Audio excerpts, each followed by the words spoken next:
എന്താ ഇങ്ങനെ നോക്കുന്നത് ഗീതേ? ആഹാരം വിളമ്പ്.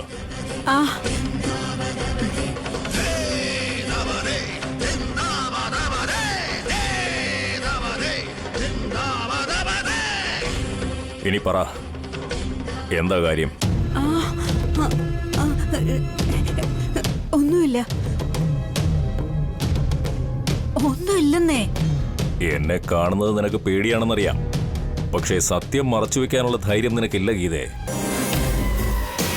നീ പറയുന്നോ അതോ ഞാൻ നിന്നെ കൊണ്ട് പറയിപ്പിക്കണോ? സാരല്ല, പറഞ്ഞോളൂ അമ്മേ, ഞാനിവിടെ ഉണ്ടല്ലോ.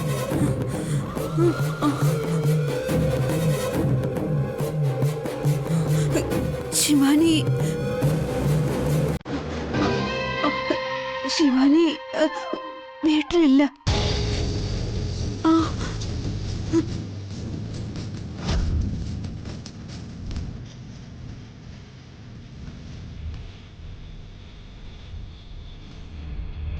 പേടിക്കണ്ട ഗീതേ, വാ ഇരിക്കേ.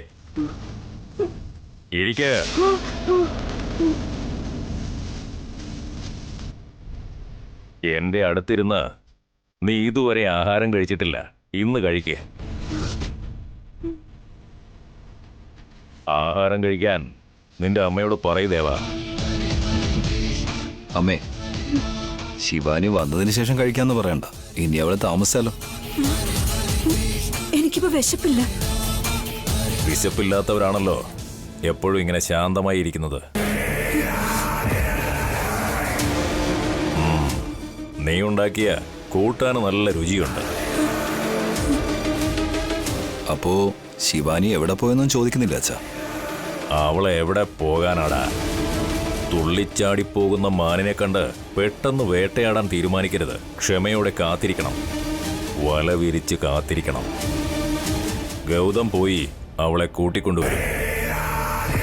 നാട് വിട്ട് പോകണമെന്ന് വിചാരിച്ചാലും അതിർത്തിയിൽ കാവൽ നിന്ന് പിടിച്ചുകൊണ്ടുവരും. എന്തുകൊണ്ട് പറയുന്നെന്ന് വെച്ചാൽ, ശിവാനിയെ കിട്ടിയില്ലെങ്കിൽ ആദ്യം നടക്കാതിരിക്കുന്നത് അവളുടെ കല്യാണമല്ല, ലക്ഷ്മിയുടെ കല്യാണം. അവന്റെ അനിയത്തിയുടെ കല്യാണം നടന്നില്ലെങ്കിൽ അവന്റെ അഭിമാനം നഷ്ടപ്പെടും. ഇത് ഞാൻ നിന്നോട് പറഞ്ഞതല്ല ഗീതേ. ശിവാനി ചത്തുപോയാലും അവളുടെ കല്യാണം നടക്കണം. അത് ഞാൻ ഗൗതമിനോട് പറഞ്ഞിട്ടുണ്ട്. 6 മാസത്തിനുള്ളിൽ കല്യാണം നടത്തുമെന്ന് പറഞ്ഞ് അവൻ എന്നെയല്ലേ വെല്ലുവിളിച്ചത് ഗീതേ? കേട്ടില്ല അമ്മേ, അമ്മയ്ക്കില്ലാത്ത വിശ്വാസം അച്ഛനുണ്ട്. ശിവാനി എത്തിക്കോളും.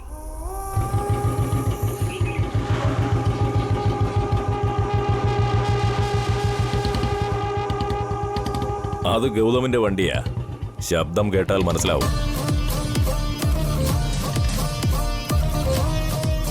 ഞാൻ പോവാണ്.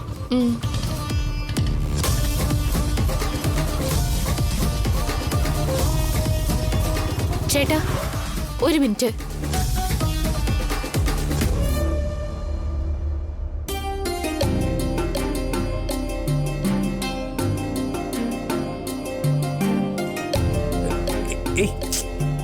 നീ എന്തായി കാണിക്കുന്നേ?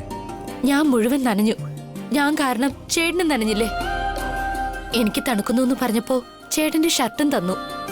ചേട്ടൻ ഈ നനവോടെ വീട്ടിലേക്ക് പോയാ പനി വരത്തില്ലേ ഉള്ളൂ. എനിക്കൊന്നും വരൂല, നീ കയറി പോകാൻ നോക്ക്.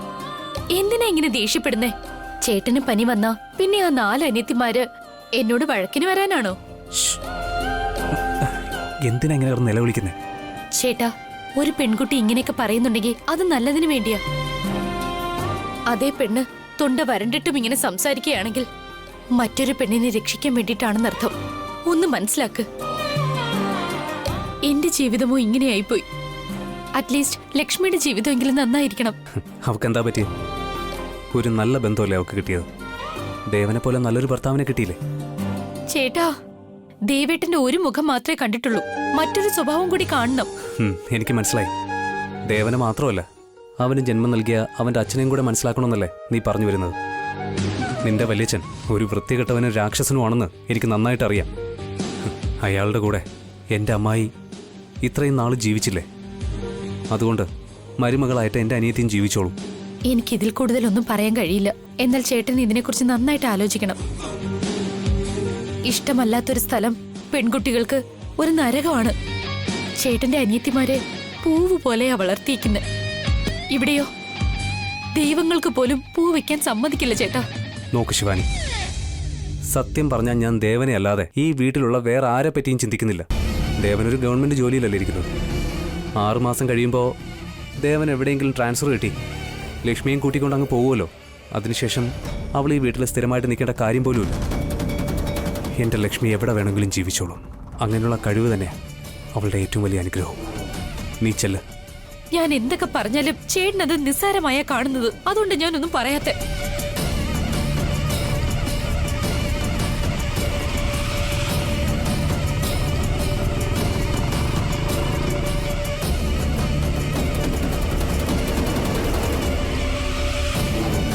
ശിവാനി, എന്തു പറ്റി? എന്താ ഇങ്ങനെ ഷർട്ടിട്ടിരിക്കുന്നേ? നനഞ്ഞുപോയി വല്യമ്മേ. അതിന് മഴ പെയ്തില്ലല്ലോ. കുളത്തിലോ കിണറ്റിലോ വല്ലതും ചാടിയോ നീ? ഈ സമയത്ത് എന്താ നീ ഇങ്ങനെ? നീന്താനായി കുളത്തിൽ ചാടിയതാണോ അതോ കല്യാണത്തിന് താല്പര്യമില്ലാതെ ആത്മഹത്യ ചെയ്യാൻ ശ്രമിച്ചതോ? എന്റെ തീരുമാനം ഞാൻ പറഞ്ഞു. ശവത്തിൽ പോലും താലി കെട്ടിക്കുന്നൊക്കെ നിങ്ങൾ പറഞ്ഞ സ്ഥിതിക്ക് ഞാൻ ചത്തുപോയിട്ടും കാര്യമൊന്നുമില്ല. വായടച്ചകത്തേക്ക് വാ. നനഞ്ഞിരിക്കുക, പനി വന്നാലോ? വാ. നിൽക്ക്.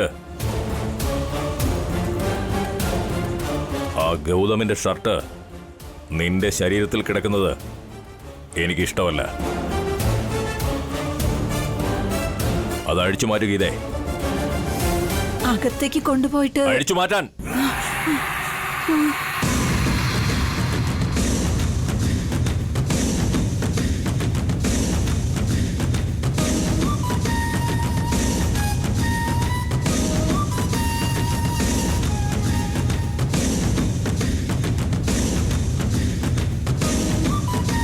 വീടിനകത്ത് പോയി വസ്ത്രം മാറ്റുന്നതിന് മുൻപ് ഈ നനഞ്ഞ തുണിയോടെ തന്നെ അവന്റെ പിന്നിലിരുന്ന് വന്നതുകൊണ്ട് കുളി കഴിഞ്ഞിട്ട് ഇവളകത്ത് കയറിയാ മതി. പക്ഷെ ഈ സമയത്ത് കുളിച്ചാൽ ഇതേ അതിനൊരു കഷായം കുടിച്ചാ മതി. അല്ലെങ്കിൽ തന്നെ നനഞ്ഞല്ലേ വന്നത്. ഒന്നും പറ്റില്ല. പറഞ്ഞതനുസരിക്കേ.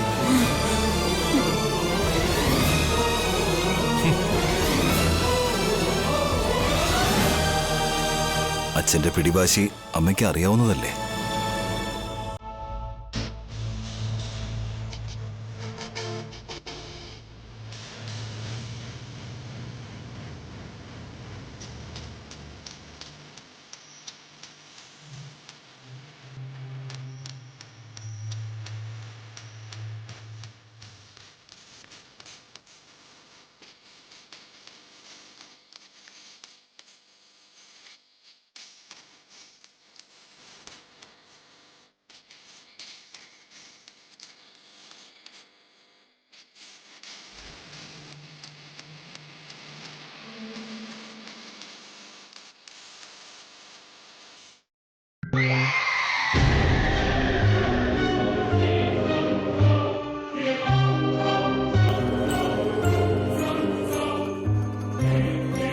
ഈ ഷർട്ട് ഉപയോഗിച്ച് എനിക്ക് മെരുങ്ങാത്ത ലക്ഷ്മിയെ വീണ്ടും കാണാൻ പോവാം.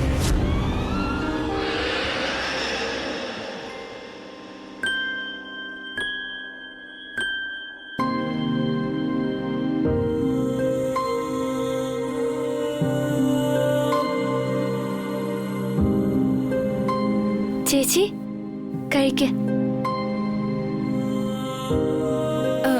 എന്തിനാ ഇങ്ങോട്ട് കൊണ്ടുവന്നേ? നീ അകത്ത് കൊണ്ടുവയ്ക്ക.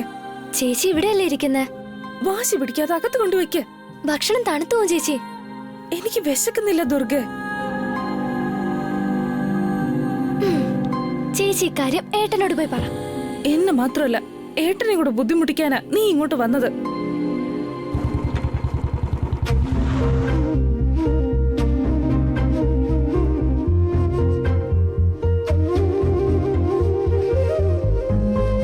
എന്തു പറ്റി മോളെ? നോക്കേട്ടാ, ചേച്ചി ഭക്ഷണം കഴിക്കാതെ ഇവിടെ വന്നിങ്ങനെ ഇരിക്കുക. ചോറും സാമ്പാറും തോരനും ഒക്കെ എടുത്തിട്ട് വന്നിട്ടും ചേച്ചി ആണെങ്കിൽ എനിക്ക് വിശപ്പില്ലാന്ന് പറഞ്ഞ് വാശി കാണിക്കുക. ശരി, ഇങ്ങ് തന്നേക്കേ. എൻ്റെ ലക്ഷ്മി ഒരിക്കലും കള്ളം പറയില്ല.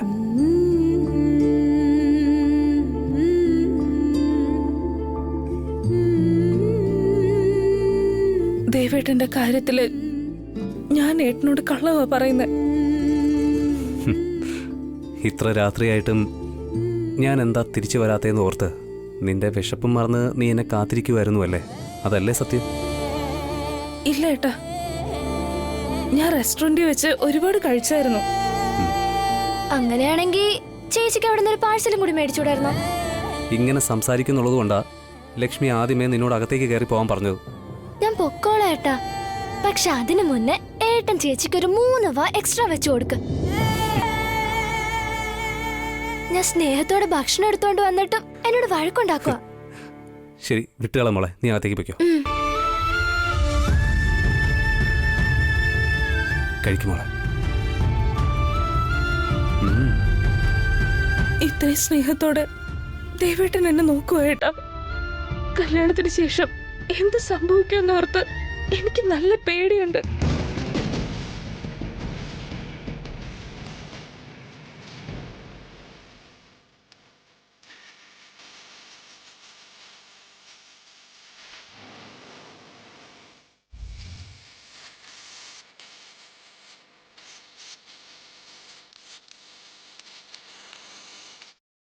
മോളെ ലക്ഷ്മി, നിനക്ക് ദേവനെ കല്യാണം കഴിക്കുന്നതിൽ യാതൊരു എതിർപ്പുമില്ലല്ലോ അല്ലേ?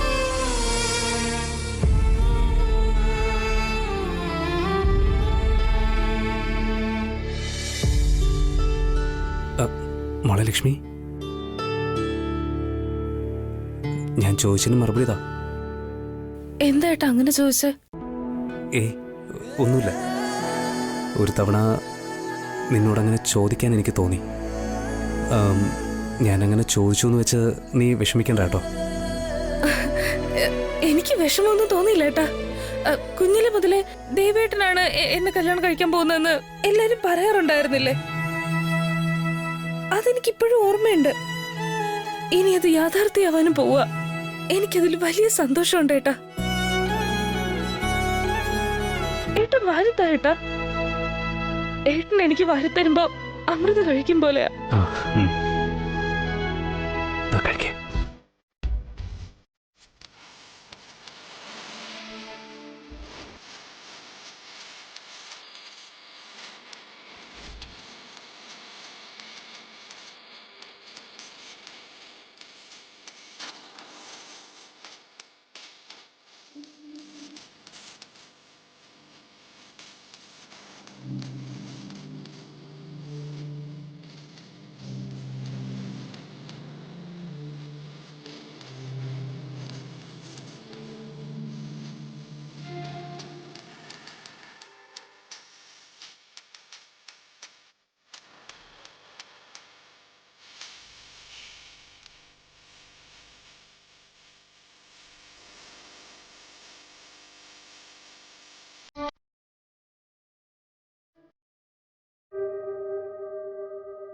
എനിക്ക് വിശക്കുന്നില്ലെന്ന് പറയണ്ട. നീ കഴിച്ചതിന് ശേഷം ഞാൻ കഴിക്കാമെന്ന് പറഞ്ഞിരിക്കുക. എന്തിനാ വല്യമ്മേ കഴിക്കാതെ ഇങ്ങനെ ആരോഗ്യം കേടാക്കുന്നേ? കഴിക്കാത്തത് കൊണ്ട് മാത്രം ആരോഗ്യം ഇല്ലാതാവില്ല. നീ തരുന്ന ടെൻഷൻ കൊണ്ടും എനിക്ക് പ്രശ്നങ്ങളുണ്ടാവും. ഞാൻ എന്ത് ചെയ്തു? ഒന്നും പറയാതെ വീട് വിട്ട് പുറത്തു പോകുന്നു. എന്തു പറ്റിയെന്നറിയാതെ ഞാൻ വിഷമിക്കുന്നു. തിരിച്ചു വന്നതും നിന്നെ ഇനി എന്താ ചെയ്യാൻ പോകുന്നതെന്ന് ഓർത്ത് ടെൻഷൻ അടിക്കണം. ഇതല്ലേ ശിവ എന്റെ ജീവിതം? ശരി, കഴിക്ക.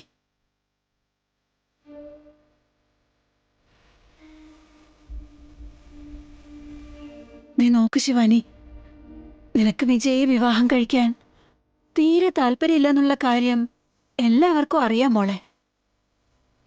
പക്ഷേ നിന്റെ വിവാഹം മുടങ്ങിയാലോ, എന്തെങ്കിലും പ്രശ്നം ഉണ്ടായാലോ, ലക്ഷ്മിയുടെ വിവാഹവും മുടങ്ങുമെന്ന് നിന്റെ മുത്തശ്ശി ഗൗതമിനോട് പറഞ്ഞിട്ടുണ്ട്.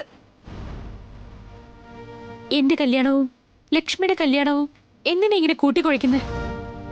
അതെന്താന്ന് വെച്ചാ, നീ ഇവിടുന്ന് എങ്ങോട്ട് പോയാലും നിന്നെ ഇവിടേക്ക് തിരിച്ചു കൊണ്ടുവരുന്നത് ഗൗതമായതുകൊണ്ട് മാത്രം. അതുകൊണ്ടാ നിന്റെ വല്യച്ഛൻ ഇങ്ങനൊരു നിബന്ധന വച്ചിരിക്കുന്നെ.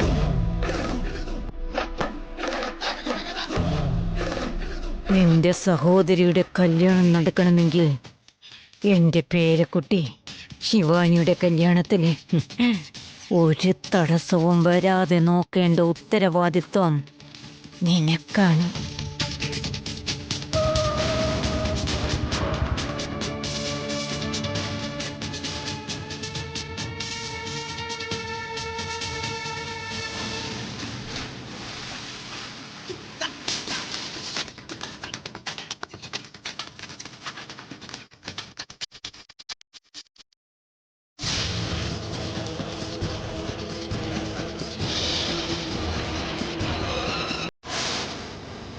ഞാൻ പറഞ്ഞത് മനസ്സിലായല്ലോ അല്ലേ?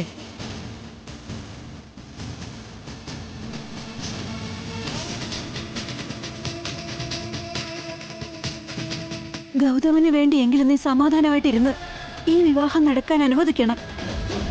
മനസ്സിലായോ? എനിക്ക് വേണ്ടിയല്ല വല്യമ്മേ, ലക്ഷ്മിക്ക് വേണ്ടിയെങ്കിലും ഈ കല്യാണം മുടങ്ങിയേ തീരൂ. അതെങ്ങനെ ചെയ്യുമെന്നാ ഞാൻ ആലോചിക്കുന്നത്.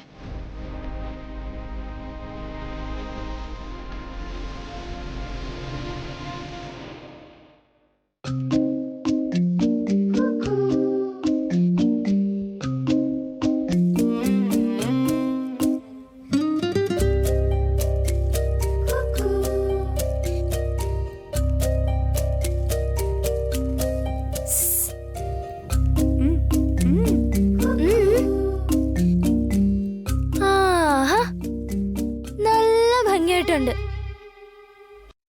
ചേച്ചിക്ക് ഇത്രയും ഭംഗി എപ്പോഴും ഉള്ളതല്ലേ? അതിന് ഞാൻ ചേച്ചിയെ കാണാൻ ഭംഗിയുണ്ടെന്നല്ലല്ലോ പറഞ്ഞത്. ചേച്ചി വരച്ചിരിക്കുന്ന കോലം എത്ര വലുതാണെന്നും എത്ര ഭംഗിയുണ്ടെന്നുള്ള കാര്യവാ ഞാൻ പറഞ്ഞത്. ആഹാ, തേരുകോലമാണല്ലോ. ആ, ചേച്ചി ഈ കോലം എന്തിനാ ഇടുന്നേന്നറിയോ? എന്തിനാ? കല്യാണം കഴിഞ്ഞ് വീട്ടിലേക്ക് വരുമ്പോ ഇതുപോലൊരു രഥത്തിൽ വരാനായിരിക്കും ഇത് തയ്യാറാക്കുന്നത്.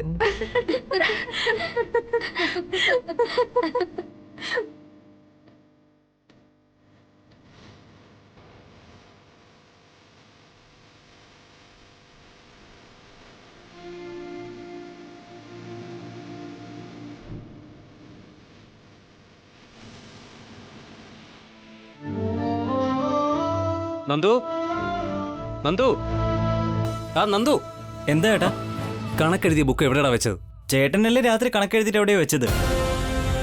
ശരിയാ, ഇവിടെ എവിടെയാണല്ലോ വെച്ചത്.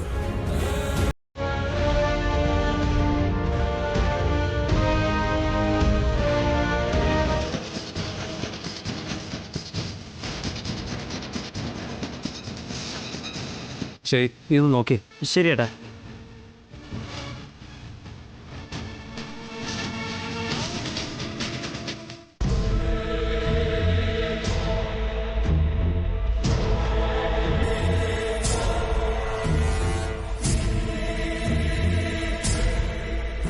ഇത് ഗൗതമിന്റെ ഷർട്ടായതുകൊണ്ട് ഞാൻ ഇസ്ത്രിയിട്ടാ കൊണ്ടുവരുന്നേ. ഇതെങ്ങാനും ലക്ഷ്മിയുടെ ജാക്കറ്റ് ആയിരുന്നെങ്കിൽ ഞാൻ അതെടുത്തിന്റെ മാറോട് ചേർത്ത് താലോലിച്ചേനെ.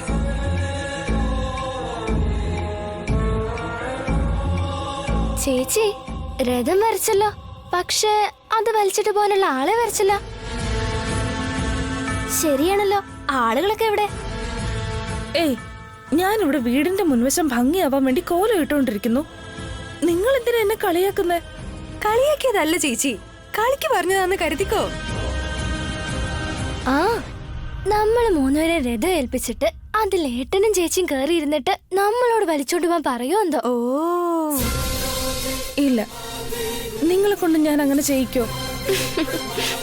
കണ്ടില്ലേ കണ്ടില്ലേ, ഇത്രയും നേരം ഞാൻ വെറുതെ കോല ഇടുകയായിരുന്നു, അതിനെന്തിനാ വെറുതെ കളിയാക്കുന്നതെന്ന് ചോദിച്ച ചേച്ചി, നിങ്ങളെ കൊണ്ട് ഞാൻ അങ്ങനെ ഒരു ജോലി ചെയ്യിക്കുമെന്ന് ചോദിച്ചെങ്കിൽ ചേട്ടന് വേണ്ടിയാണ് ഇത് വരച്ചതെന്നല്ലേ അതിന്റെ അർത്ഥം. എന്നാൽ രഥത്തിന്റെ അടുത്ത് രാജകുമാരിയുണ്ട്, പക്ഷെ രാജകുമാരൻ എന്തിയേ?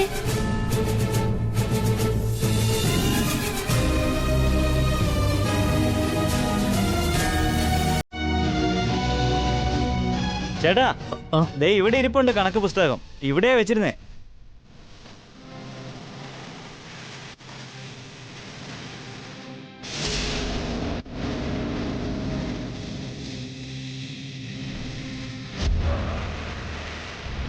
ദേ രാജകുമാരൻ വന്നല്ലോ. ഓ ഓഹോ.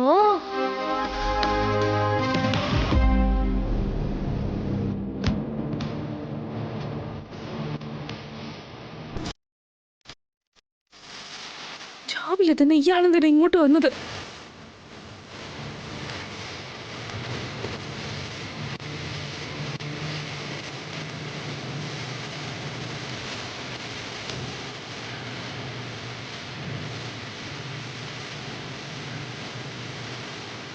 നിനക്കത് മര്യാദയ്ക്ക് എടുത്തുകൊണ്ട് വരാൻ പോലും അറിയില്ല. ചേട്ടാ ഇത് ചേട്ടൻ എഴുതിയ പേപ്പറൊന്നും അല്ല, വേറെ ആരോ എഴുതിയ പേപ്പർ പോലെ ഉണ്ട്. നീ ആദ്യം അതൊന്നും എടുക്ക്. ആ